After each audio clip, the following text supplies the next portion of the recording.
So if a patient has lateral arm pain, we want to rule out any neck referral. So as we've got here, we'll get our lovely patient Ness to look up into the air and see if that reproduces any of her symptoms. Back down chin to chest.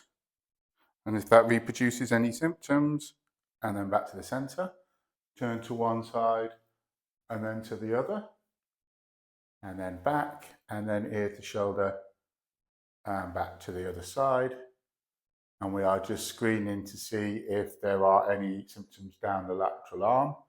We can also, if you have to sit down for a second, you can also do a very quick screen if you get the patient to extend her neck and rotate to one side and then back to the other and then back. Now, if this reproduces symptoms in her lateral arm, obviously we don't really have to start checking Spurling's because this is less compressive and it's already reproduced it.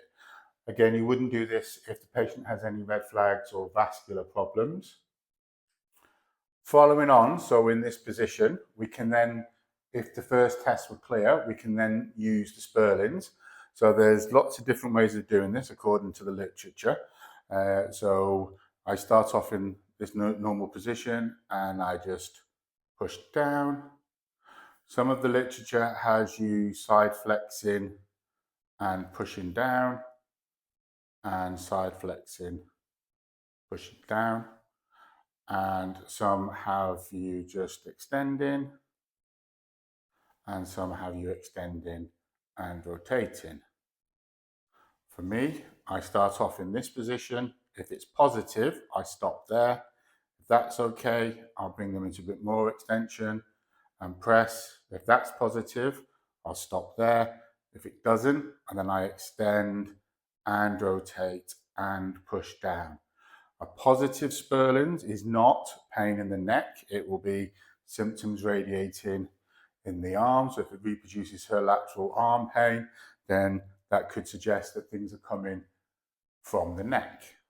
So if we are also looking at the myotomes and things like that, if we're quickly screening. So one of the things we can do here, if you look at the work from Butler, he's got a nice way of remembering upper limb myotomes. So we start off at the top, so obviously the shoulder girdle. So the shoulder and the elbow are C5-6. The posterior elbow is C7-C8. And then as we go down from the elbow joint to the wrist joint, we come down one. So instead of C5-6, we go C6-C7. And that is the same for wrist extension and wrist flexion.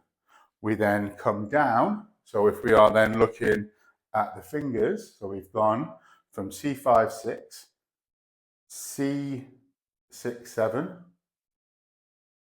C7-8 for the fingers, finger flexors, extensors, and then the intrinsics are T1. So again, if we're thinking there is a problem here and it could be nerve related, we need to be testing myotomes from C5-6 to C7-8. The other thing we need to do is just clear the shoulder movement. So we're going to get Vanessa just to lift her arms over her head and see if that reproduces any of her symptoms. Come back down and then take your arms out to the side and then lift your arms up over your head and see if that reproduces any symptoms. And then bring your arms up and coming out and then getting your hand up towards your bra strap to see if that reproduces any symptoms. And bring your arms down. A very quick test moving on from this position is that if the patient does have more distal forearm pain, is to rule out any kind of neural involvement. So we can do a quick screen of the radial nerve in that position. So what I want you to do is just to turn your arm in and with your gently bringing your arm up there, keep your elbow straight. And if that reproduces symptoms, we can then add sensitization. So what I want you to do is to shrug your shoulder or bring it down. Okay, and then relax. So if that brings on the symptoms when her arm's by her side, with a shoulder and medial rotation and a wrist inflection.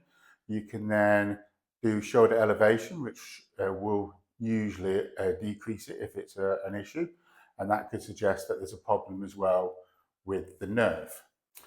We also need to check the rotator cuff strength. So I do it in lots of different positions, but one of them, if you bring your arms up like that, and just bring your elbows in slightly, and then don't let me push your hands in, and then relax down. And I'll also test them by their side, so don't let me push your hands in, and then just relax in there. Don't let me push your hands out. And then when I say go, I want you to come up like that for me, and then push up and down. So this next video is just assessing rotator cuff. So we're in this position. We're gonna see how much movement she has. So I'm just bringing up so her elbow is in line with her shoulder, and then seeing if we can get the wrist up to the level of the bed, like that. And then we're going to get the patient to do it like that. Now we're going to get her to do it when I let go. So keeping your elbow where it is, try and bring your arm up as far as you can, and down and again. And what we look for is to make sure that her elbow doesn't drop, or she doesn't come down like that, or up like this, which could suggest compensations. If that is a little hard, what we can do is we get a rolled up towel and then put it under her arm, and then just repeat that again. And you can check to see if any compensation has been reduced. So if we find that she is compensating, then it could mean that there is some weakness in the cuff. The next one is now for the reverse, or for medial rotation. So we're going to see the movement, and she can get more or less just at a level with the bed. So then if you hold your arm there without me holding you, and then try and do it, you can start to see compensations. And once more, and she's starting to pull down a little bit here. So what we do then is, if I put my hand there to see if it makes it any easier, try that again. And you can see some of the compensation reduces, although she still is using her wrist flexors as well. And then try that again. And then she is also extending the elbow a little bit, so we can play around with that. So the next part of the assessment will be to look at the scapular strength and control. So with Ness in this position, I just get her to bring her arm back up like that. You ready? Okay, and then so straighten your arm and lift it up and hold it. And you're testing there. And then just relax, and then bring them into the Y position and hold it there. And don't let me push down. Just to get the patient to bring her arm forward, make a fist for me. Don't let me push your arm back. And keeping it there. Don't let me push down. And your hands on the back of the shoulder blade on the medial border, and relax. So for testing the elbow in this position, obviously what we're going to be doing first is looking for the lateral epicondyle and the common extensor origin. So you've got your radial head, you've got the supracondylar ridge as it's coming down, and then pressing into the elbow. If she's presenting with symptoms here, obviously that's a positive for lateral elbow pain, but we'll just bring your arm down for me. If the patient doesn't present so much of pain here, but it's more here, then it could possibly be things like radial tunnel syndrome. And to get to there, you will go from the lateral epicondyle, 5 fingers down, roughly, and you will be checking around here. So it's basically pressure that way, and it can be from here to here. Now, usually with radial tunnel syndrome, it's more pain in this area with minimal neurological change. If the radial tunnel is formed from the extensor carpi radialis longus and brevis muscles, the supinator, the brachioradialis, and the medial side by brachialis and biceps. So in theory, working either of those muscles could affect that tunnel. One of the tests they look at is doing resisted supination. So we're going from pronation to supination. So again, I'm just going to hold your hand here, and just what you need to do when I say go is push it up. And off you go. And to see whether that affects things. Obviously the problem supinating in this position is that you're also using bicep brachii. So you could try it in extension. So you're going to go from here to here. Off you go. And that would try to put biceps at a mechanical disadvantage. So then trying to focus more supinated, but you're still going to get contributions. Some of the literature has resisted middle finger testing. And then just push up into my finger, with the idea being that the extensor carpi radialis brevis contributes to the tunnel, so can it affect that? Although the problem with that is it's not very specific to that area, because there's lots of different structures around there. If a patient doesn't present with pain here, but presents with weakness in the hand, wrist, fingers, then that could be due to the posterior interosseous nerve, or branch of the radial nerve, and that supplies the wrist extensors, it supplies the fingers, and some muscles in the thumb, so extensor pollicis longus brevis, abductor pollicis longus. Now, if you do strength testing, so you're looking at neurology, so for example, we bring her up here, hold it there for me, and push. If that's weak and it's also painful, then what we don't know is it purely a nerve, or is it the problems at the elbow are quite bad, so she's getting some pain inhibition. So what we want to look for is assessing another muscle that is supplied by the posterior interosseous branch that doesn't attach to the common extensor origin or the radius.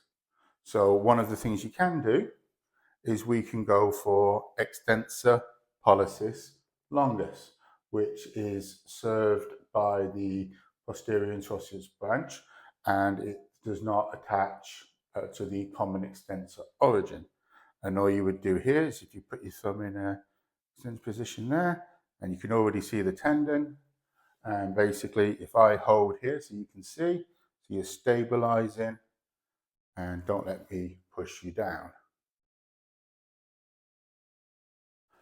And with the tennis elbow tests, try not to get bogged down with thousands of tests. If you look at a lot of the textbooks, there's good 7, 8, 9, 10 tests for different things. And especially as a student, we spent a lot of time trying to remember them, and then found out most of them were rubbish. So try and find tests that are better than other tests and just learn those. So for example, with tennis elbow, yes, you can do the Maudsley's test, which is a finger extension. So just push up into my hand. And a positive test is symptoms here. You can do the Mills test, which starts off with the elbow inflection. You are flexing the fingers, and then to increase pressure on the lateral epicondyle, you then extend the elbow, so just straighten your arm to see if that makes it worse. I generally just do one test for this, which is the Cozen's test. And all we do here is the patient is in full extension. She makes a fist. Then we want her to radially deviate. So you're just going to turn your hand in, and that's it. And don't let me push you down. And what we're looking at is symptoms here. So on the common extensor origin. The test we can look at is for the radiocapitellar joint, which is this test is usually used for patients with suspected osteochondritis dissecans. So what you do there is the elbow is fully straight and you add a compression force. At the same time as keeping that pressure on, the patient will turn or pronate the forearm and then supinate the forearm and then just go over and then back and then up. So if this is positive in this area, then what we need to be checking is there any problems with the radiocapitellar joint? The next test is looking at posterior lateral rotatory instability. So you take the patient, put them into shoulder flexion, and then bend the elbow. And what we want to do there is we're going to have one hand on the radius ulna, one stabilizing the humerus, and we are pushing down, so posterior directed force, and we are looking for the reproduction symptoms, increased laxity in that position. If we are thinking of other conditions like posterior lateral impingement, then we know that in extension there is more pressure when the elbow is in extension and valgus on the radiocapitellar joint. So what I generally do is I will add a valgus and then we'll extend her elbow and then back. So a valgus and extension. And a positive is a reproduction of symptoms in the posterior lateral elbow. And we can also palpate. So we've got the olecranon fossa, and we can palpate around. So if it is a lateral impingement, we will start to get tenderness on the lateral side of the olecranon fossa.